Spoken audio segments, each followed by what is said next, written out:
In the beginning, the ancient story tells of a garden, a man and a woman, and a wholeness so natural it didn't even need a name. There was no shame, no fear, no division, only harmony with the source, the breath of God flowing through all. But then came the tree of the knowledge of good and evil, and with it, a shift. When they ate, they didn't commit a moral crime. They simply became self-aware in a new way.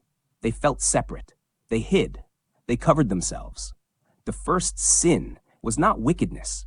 It was the birth of the illusion of separation. It was the moment awareness said, I am over here, and God is over there. In the original Hebrew, the word for sin means to miss the mark, not to offend, but to lose alignment. And the word for repentance means return. The entire spiritual path, then, was never about guilt or appeasement. It was about remembering. The ancient prophets didn't call people into systems. They called them back to justice, mercy, humility, and the divine presence within. The divine was not external. It was in the breath, the heart, the stillness. The whole movement of the sacred was always this: return to union. You didn't need to become holy. You needed to realize you already were.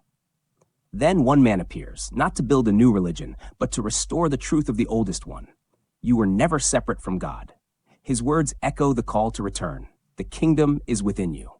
You are in me, and I in you. Be whole, as your source is whole. He doesn't teach people to grovel. He teaches them to wake up.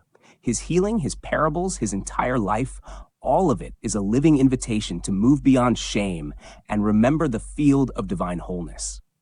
He wasn't trying to earn favor from God. He was showing what it looks like when someone lives in complete union with it.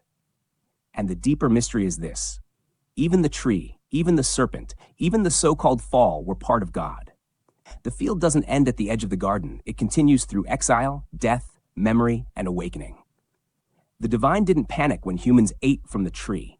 It allowed them to step into the long arc of forgetting so that their return could be conscious, freely chosen. Union without awareness is innocence. Union remembered after separation is wisdom. This story was never about punishment. It was a spiral, a descent into form so that spirit could know itself in every possible way. But most religious teachers do not speak from this level. They remain within the structure of fear, rules, and separation. They teach that you must earn love, beg forgiveness, climb toward a distant God. But the real message, hidden in plain sight, has always been this: you are already inside the divine. You have only forgotten. And the one who came to remind you did exactly what he came to do: not to build a system, but to burn through the illusion. Not to be worshipped, but to be recognized. And when you recognize that same flame within yourself, the whole story makes sense. Not as a law book, but as a path home.